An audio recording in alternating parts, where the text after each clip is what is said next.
Appendix, Personal Experience of Ellen G. White as a Health Reformer. In reading the statements from Mrs. White's pen regarding her dietetic practices, the thoughtful student will recognize the following principles. First, the diet reform should be progressive. The light was not given in its fullness at the first. It was bestowed with increasing force from time to time as people were prepared to understand and act upon it, and it was fitted to the general practices and customs of eating at the time the instruction was given. Second, we do not mark out any precise line to be followed in diet.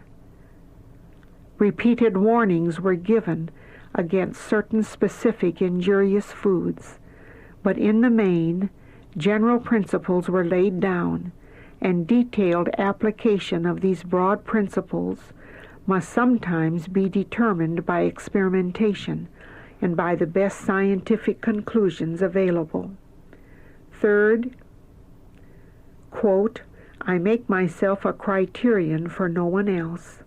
That's from letter 45 in 1903. Having by intelligent experimentation adopted certain rules for herself, Mrs. White at times described the dietetic regimen of her own home, but not as a rule by which others must be rigidly governed. The first health reform vision. It was at the house of Brother A. Hilliard at Otsego, Michigan, June 6, 1863, that the great subject of health reform was opened before me in vision, revealed as progressive work. From the General Conference Bulletin of April 12, 1901. In the light given me so long ago, in 1863, I was shown that intemperance would prevail in the world to an alarming extent, and that every one of the people of God must take an elevated stand in regard to reformation in habits and practices. The Lord presented a general plan before me. I was shown that God would give to His commandment-keeping people a reformed diet, and that as they received this, their disease and suffering would be greatly lessened. I was shown that this work would progress. A personal acceptance of the message. I accepted the light on health reform as it came to me. It has been a great blessing to me. I have better health today, notwithstanding I am 76 years old, than I had in my younger days. I thank God for the principles of health reform. After 1 year's trial, benefits received. And this was in 1864. I have thought for years that I was dependent upon a meat diet for strength. I have eaten 3 meals a day until within a few months. It has been very difficult for me to go from one meal to another without suffering from faintness at the stomach and dizziness of the head. Eating would remove these feelings. I seldom allowed myself to eat anything between my regular meals, and have made it a practice to often retire without supper. But I have suffered greatly for want of food from breakfast to dinner, and have frequently fainted. Eating meat removed for the time these faint feelings. I therefore decided that meat was indispensable in my case. But since the Lord presented before me in June 1863 the subject of meat eating in relation to health, I have left the use of meat. For a while it was rather difficult to bring my appetite to bread, for which formerly I had but little relish. But by persevering, I have been able to do this. I have lived for nearly 1 year without meat.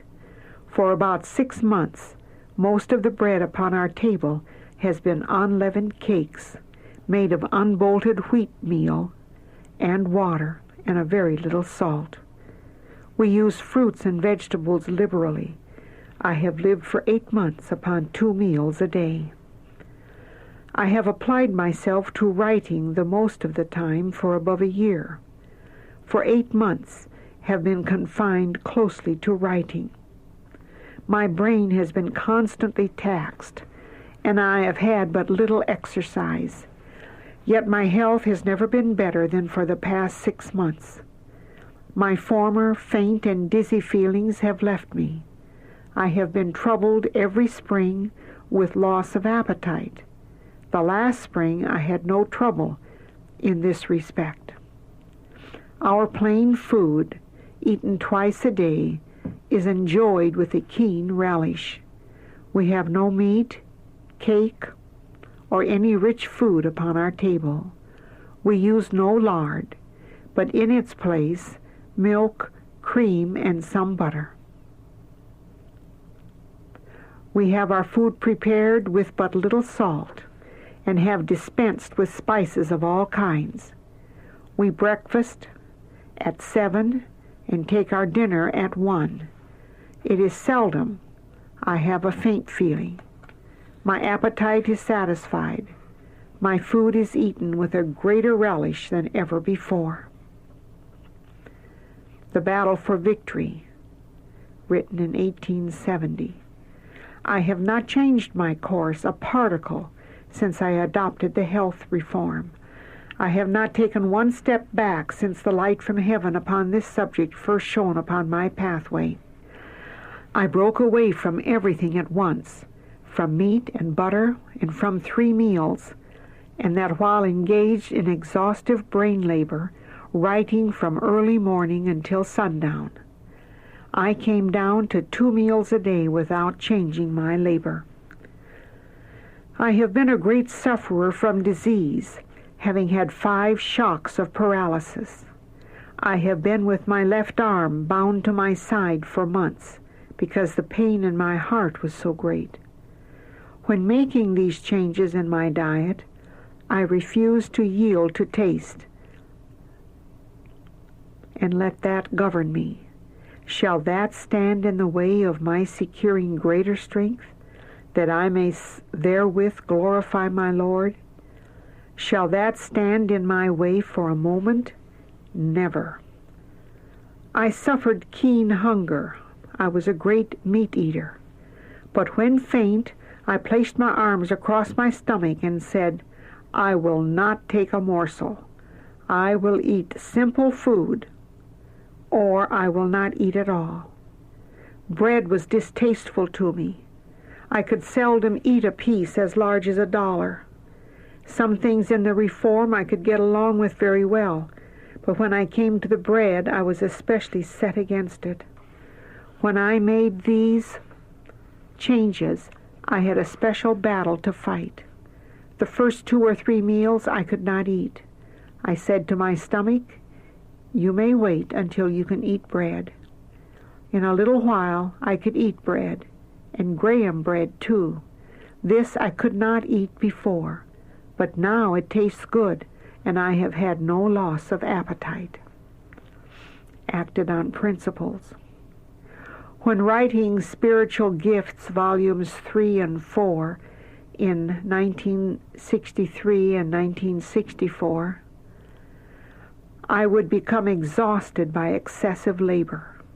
I then saw that I must change my course of life, and by resting a few days, I came out all right again. I left off these things from principle. I took my stand on health reform from principle. And since that time, brethren, you have not heard me advance an extreme view of the health reform that I have had to take back. I have advanced nothing but what I stand to today. I recommend to you a healthful, nourishing diet. I do not regard it a great privation to discontinue the use of those things which leave a bad smell in the breath and a bad taste in the mouth. Is it self-denial to leave these things and get into a condition where everything is as sweet as honey, where no bad taste is left in the mouth, and no feeling of goneness in the stomach? These I used to have much of the time. I have fainted away with my child in my arms again and again. I have none of this now. And shall I call this a privation, when I can stand before you as I do this day? There is not one woman in 100 that could endure the amount of labor that I do. I moved out from principle, not from impulse. I moved because I believed heaven would approve of the course I was taking to bring myself into the very best condition of health, that I might glorify God in my body and spirit, which are His. A battle against the vinegar habit. I have just read your letter. You seem to have an earnest desire to work out your salvation with fear and trembling. I encourage you to do this. I counsel you to discard everything that would cause you to do halfway work in seeking the kingdom of God and His righteousness. Put away every indulgence that would hinder you in the work of overcoming. Ask for the prayers of those who can comprehend your need of help. There was a time when I was in a situation similar in some respects to yours. I had indulged the desire for vinegar, but I resolved with the help of God to overcome this appetite. I fought the temptation, determined not to be mastered by this habit. For weeks I was very sick, but I kept saying over and over, the Lord knows all about it. If I die, I die, but I will not yield to this desire. The struggle continued, and I was sorely afflicted for many weeks. All thought that it was impossible for me to live. You may be sure we sought the Lord very earnestly. The most fervent prayers were offered for my recovery. I continued to resist the desire for vinegar, but at last I conquered. Now I have no inclination to take anything of that kind. This experience has been of great value to me in many ways. I obtained a complete victory. I relate this experience to you for your help and encouragement. I have faith, my sister, that you can come through this trial and reveal that God is the helper of His children in every time of need. If you determine to conquer this habit and will fight it perseveringly, you can obtain an experience of the highest value.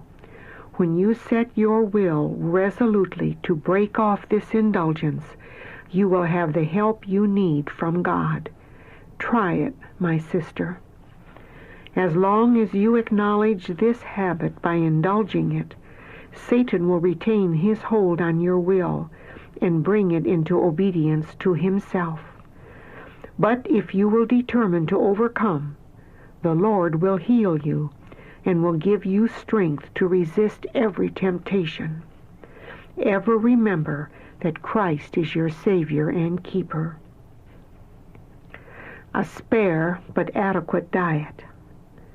I eat enough to satisfy the wants of nature, but when I get up from the table, my appetite is just as good as when I sat down.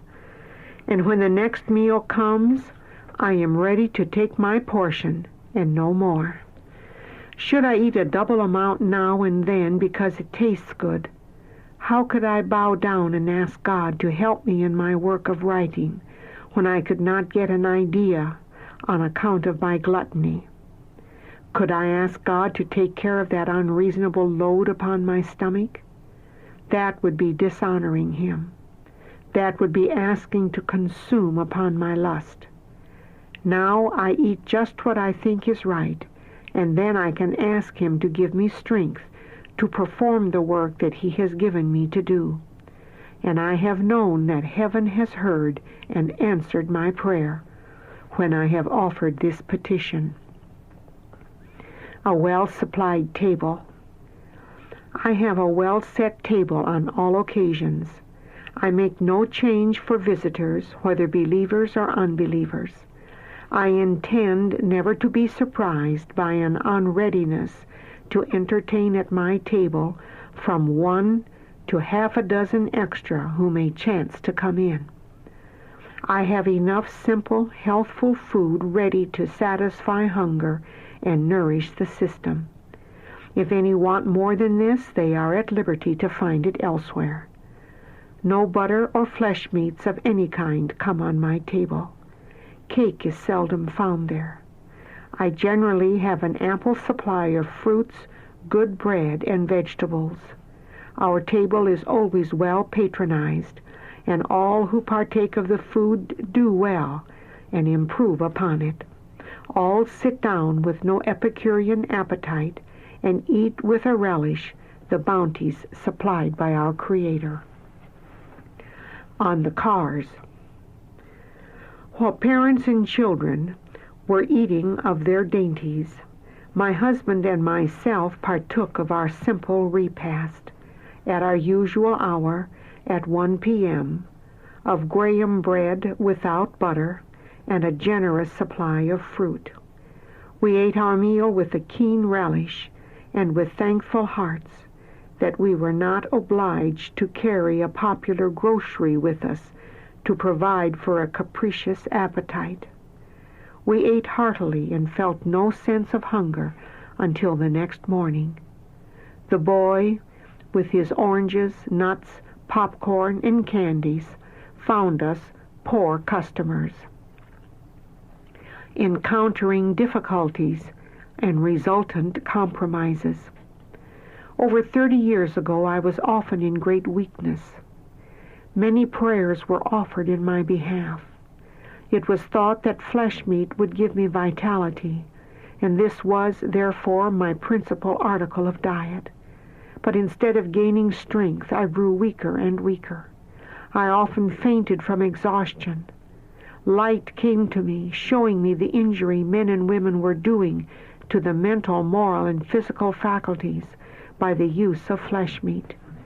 I was shown that the whole human structure is affected by this diet, that by it man strengthens the animal propensities and the appetite for liquor. I at once cut meat out of my bill of fare. After that, I was at times placed where I was compelled to eat a little meat. From the time of her childhood, this is a note, Mrs. White was burdened with writing and public ministry, and was therefore obliged to place the responsibilities of the domestic work in her home largely upon housekeepers and cooks. She was not always able to secure the services of those trained in hygienic cookery, so there were times in her own home when various compromises had to be made between the ideal standards and the knowledge, experience, and standards of a new cook. Then, too, much of the time while traveling, she was dependent for her food upon those whom she was visiting. Although able to subsist upon a spare diet, it sometimes seemed necessary to eat some meat, which she knew was not the best food, and which was not of her own choosing. That's offered by the compilers.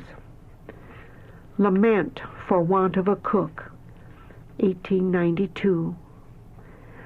I am suffering more now for want of someone who is experienced in the cooking line to prepare things I can eat. Food is prepared in such a way that it is not appetizing, but is having the tendency to dry up the desire for food. I would pay a higher price for a cook than for any other part of my work. Final pledge for teetotal, non-flesh diet. Since the camp meeting at Brighton in January of 1894, I have absolutely banished meat from my table. It is an understanding that whether I am at home or abroad, nothing of this kind is to be used in my family or come upon my table. I have had much representation before my mind in the night season on this subject. We have plenty of good milk, fruit, and bread. I have already consecrated my table. I have freed it from all flesh meats. It is better for physical and mental soundness to refrain from living upon the flesh of animals. As far as possible, we are to come back to God's original plan. From henceforth, my table shall be free from the flesh of dead animals, and devoid of those things in desserts which take much time and strength to prepare. We may use fruit freely and in different ways, and run no risk of incurring the diseases that are incurred by using the flesh of diseased animals. We should bring our appetite under control, so that we shall enjoy plain, wholesome food, and have an abundance of it, that none may suffer hunger. 1 year after the advanced step. We have a large family, and besides have many guests, but neither meat nor butter is placed upon our table. We use the cream from the milk of the cows which we feed ourselves. We purchase butter for cooking purposes from dairies where the cows are in healthy condition and have good pasture. 2 years after the advanced step. I have a large family which often numbers 16. In it, there are men who work at the plow and who fell trees. These have most vigorous exercise, but not a particle of the flesh of animals is placed on our table. Meat has not been used by us since the Brighton camp meeting.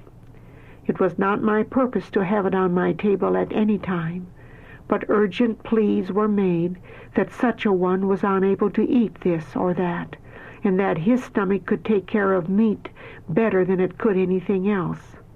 Thus I was enticed to place it on my table. All who come to my table are welcome, but I place before them no meat. Grains, vegetables, and fresh and canned fruit constitute our table fare. At present we have plenty of the best oranges and plenty of lemons.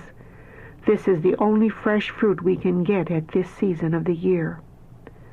I have written this to give you some idea of how we live. I never enjoyed better health than I do at the present time, and never did more writing. I rise at 3 in the morning and do not sleep during the day. I am often up at 1 o'clock, and when my mind is especially burdened, I rise at 12 o'clock to write out matter that has been urged upon my mind. I praise the Lord with heart and soul and voice for his great mercy toward me. Moderate use of nut foods. We eat no meat or butter and use very little milk in cooking. There is no fresh fruit at this season. We have a good yield of tomatoes, but our family think much of the nuts, prepared in a variety of ways. We use 1/5 as much as the recipe specifies. An adequate diet, but no meat. When I was at Kurenbong, many that were great meat-eaters came into my family, and when they would sit at my table, where not a particle of meat was served, they would say, "Well, if you have food like this, I could do without meat." I think that our food satisfies our family. I tell our family, whatever you do, do not get a poverty-stricken diet. Place enough on the table to nourish the system. You must do this. You must invent and study all the time and get up the very best dishes you can so as not to have a poverty-stricken diet. Tea and coffee.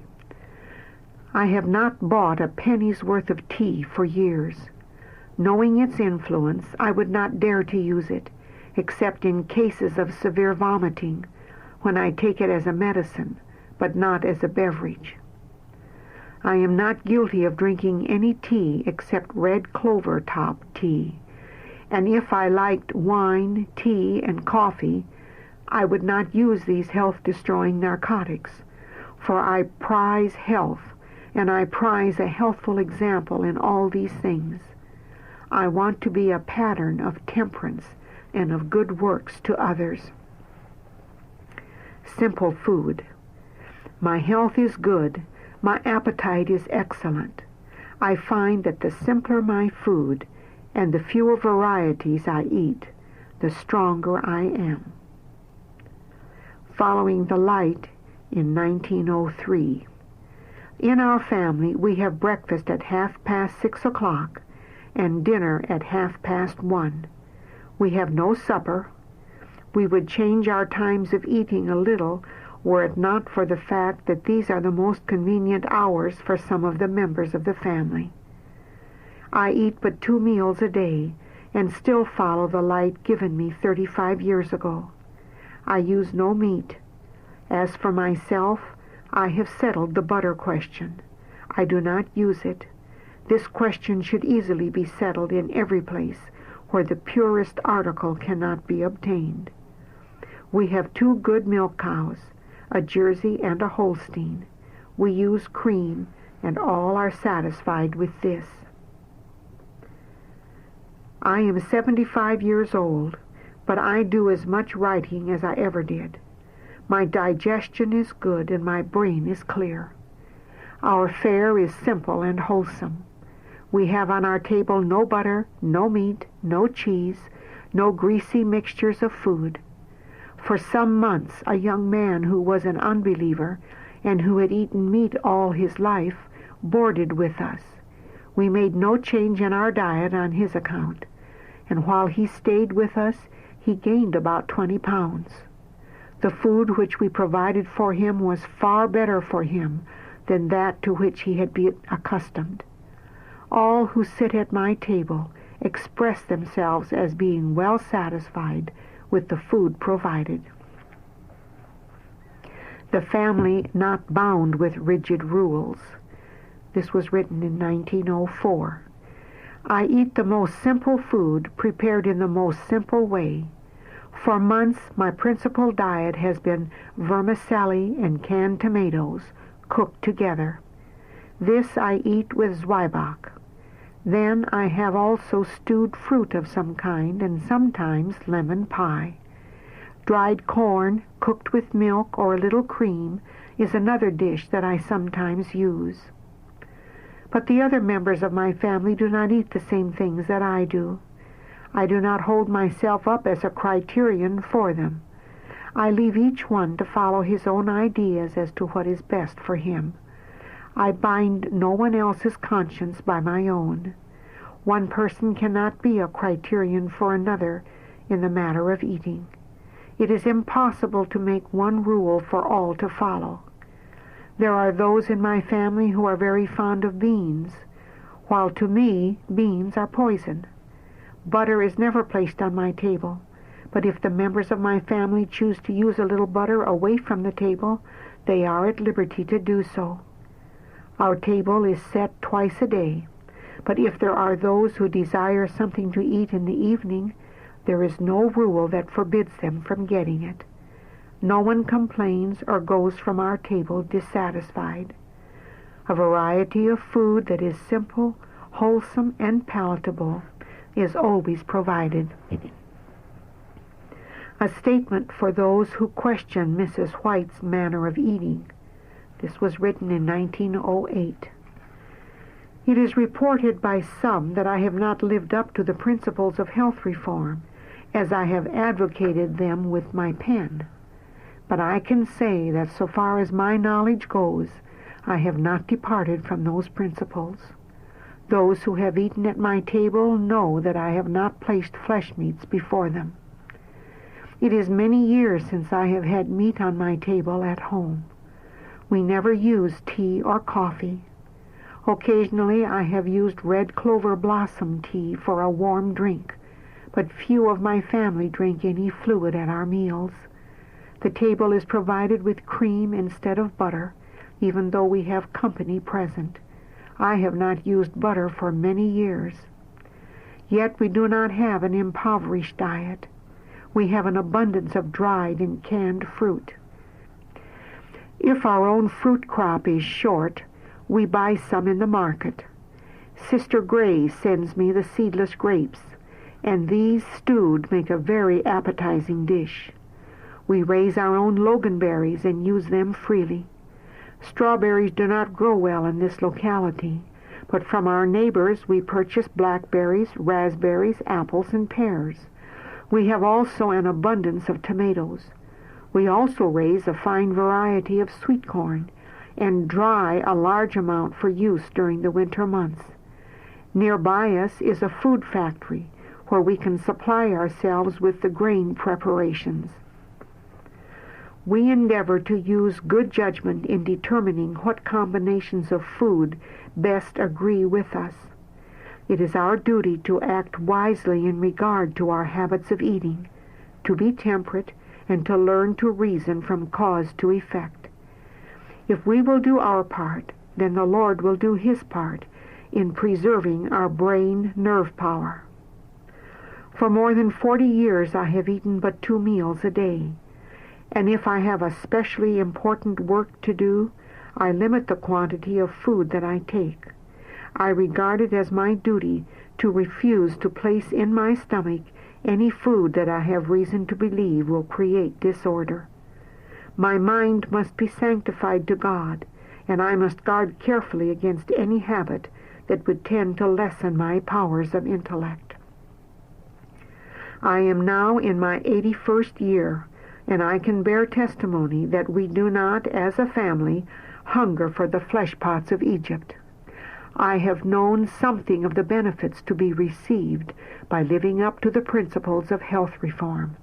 I consider it a privilege as well as a duty to be a health reformer. Yet I am sorry that there are many of our people who do not strictly follow the light on health reform. Those who in their habit transgress the principles of health and do not heed the light that the Lord has given them will surely suffer the consequences.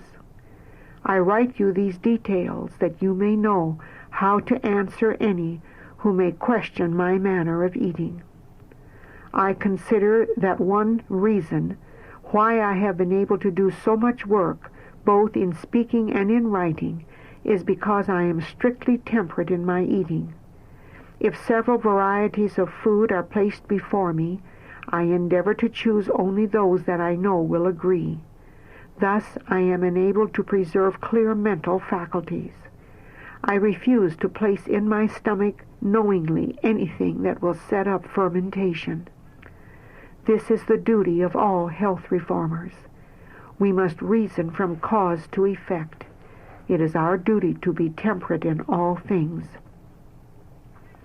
General principles of reform. I have had great light from the Lord upon the subject of health reform.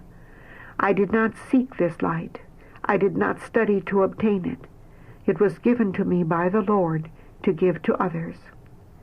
I present these matters before the people, dwelling upon general principles, and sometimes, if questions are asked me at the table to which I have been invited, I answer according to the truth.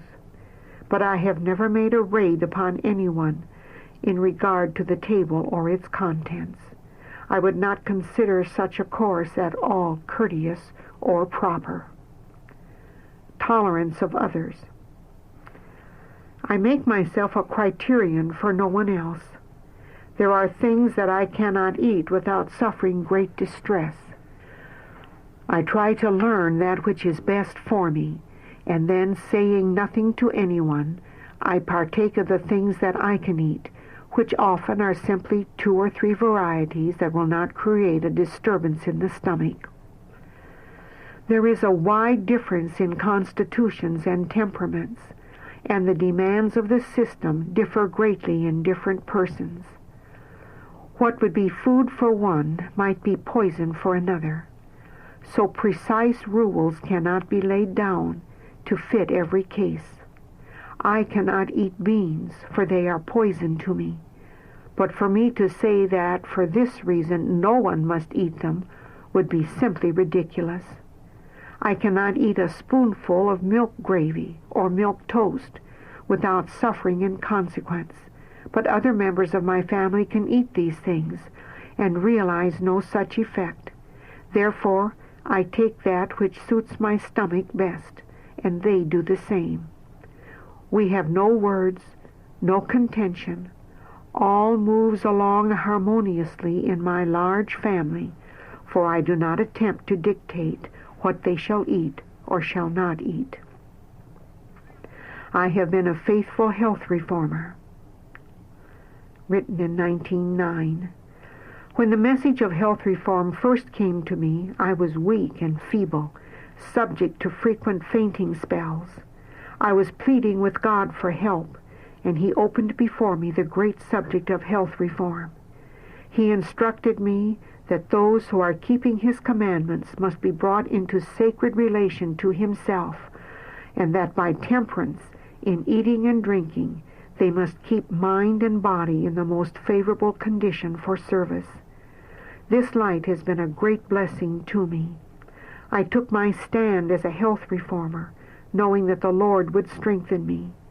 I have better health today, notwithstanding my age, than I had in my younger days. It is reported by some that I have not followed the principles of health reform, as I have advocated them with my pen, but I can say that I have been a faithful health reformer. Those who have been members of my family know that this is true. Appendix 2, a statement by James White relating to the teaching of health reform. This is a note by the compilers. In reporting the Kansas camp meeting of 1870, Elder James White made the following statement regarding the progressive light that had been received on health reform, the dangers of injudicious methods of teaching the subjects, and Mrs. White's relation to certain extreme positions that were then being advocated by some. As a historical statement, it illuminates some of her teaching recorded at that time. And this was written in 1870 by Mr. White. Mrs. White has spoken on the health question in a manner to give entire satisfaction. Her remarks were clear and forcible, yet prudent, so that she carried the feelings of the entire congregation with her. On this subject, she always avoids extremes, and is careful to take only those positions where she is quite sure not to excite prejudices. The people are easily excited and prejudiced upon the subject of health reform, if those who handle it are unfortunate in the selection of the occasion or in the style in which they present it, especially if they stand before the people in the light of extremists. Some delicate questions, such as solitary vice, should seldom, if ever, be discussed, only in suitable publications upon the subject. There is not 1 in 10 of our preachers who are suitably informed and properly guarded to handle the health question in its several branches before the people. And the amount of harm done to the cause of present truth by the injudicious course of those who have introduced the subject of health reform at the wrong time and place and in a wrong manner can hardly be estimated. I have yet many things to say unto you, said Jesus, but ye cannot bear them now. Jesus knew how to lead along the minds of his disciples. The Lord also knew how to introduce to his waiting people the great subject of health reform, step by step, as they could bear it, and make a good use of it, without souring the public mind. It was 22 years ago, the present autumn, that our minds were called to the injurious effects of tobacco, tea, and coffee through the testimony of Mrs. White. God has wonderfully blessed the effort to put these things away from us, so that we as a denomination can rejoice in victory, with very few exceptions, over these pernicious indulgences of appetite. When we had gained a good victory over these things, and when the Lord saw that we were able to bear it, light was given relative to food and dress, and the cause of health reform among our people moved steadily forward, and great changes were made, especially in regard to the use of swine's flesh, up to a certain point, when, in consequence of our sickness, Mrs. White ceased to speak and write upon the subject of health reform. From that point may be dated the commencement of our misfortunes and mistakes as a people relative to this subject. And since we have become active again, Mrs. White oftener feels called upon to speak upon the subject of health reform because of existing extremes of health reformers than from any other reason. The fact that all or nearly all of the existing extremes upon health reform among our people are supposed to receive her unqualified sanction is the reason why she feels called upon to speak her real sentiments. The people must and will in due time know her position upon this subject. In reference to the use of tobacco, tea, coffee, flesh meats, also to dress, there is a general agreement. But at present she is not prepared to take the extreme position relative to salt, sugar, and milk. If there were no other reasons for moving carefully in reference to these things of so common and abundant use, there is a sufficient one in the fact that the minds of many are not prepared even to receive the facts relative to these things. The complete overthrow of individuals and the almost destruction of some of our churches can be clearly traced to some extreme positions upon diet, injudiciously given in the review some time since. The results have been bad. While some have rejected the subject of health reform because badly handled, others, prompt and conscientious, have carried out the most extreme positions, greatly detrimental to their health and consequently to the cause of health reform. In this state of things, however discouraging, Mrs. White feels called upon to resume her work in this field of labor, and in so doing will let her views be fully understood. It may be well here to state, however, that while she does not regard milk, taken in large quantities, as customarily eaten with bread, the best article of food, her mind as yet has only been called to the importance of the best and most healthy condition possible of the cow, whose milk is used as an article of food. She cannot unite in circulating publications broadcast which take an extreme position on the important question of milk with her present light upon the subject. Such works may be well enough with well-informed health reformers, and may be a proper guide in the cooking department of our Health Institute at Battle Creek, after its tables shall be cleared of the habitual use of milk. And such works may have a greater influence among our people when our ministers, who are ardent health reformers, shall leave the free use of cow's milk. Here is our weakness upon this subject. Our publications, which go out to the untaught and those very susceptible to prejudices, are in advance, upon some of these points, of the practices of those among us who represent the health reform. Mrs. White pleads to have this matter so reversed that our publications shall speak out only those sentiments upon which those standing at the head of the reform are agreed, and then in a style not to prejudice, and put good men and good women beyond our influence. That the united practices of health reformers take the advance, and then let our publications follow, and speak out well-matured sentiments as the untaught can bear them. Mrs. White thinks that a change from the simplest kinds of flesh meats to an abundant use of sugar is going from bad to worse. She would recommend a very sparing use of both sugar and salt. The appetite can and should be brought to a very moderate use of both.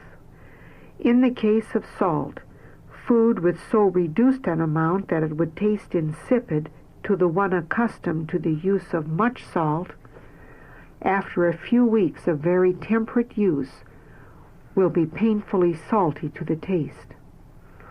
While tobacco, tea, and coffee may be left at once, one at a time, however, by those who are so unfortunate as to be slaves to all, changes in diet should be made carefully, one at a time. And while she would say this to those who are in danger of making changes too rapidly, she would also say to the tardy, be sure and not forget to change. The plainest facts possible demand a change from the common habits of life, but let them not be made so fast as to injure the health and constitution.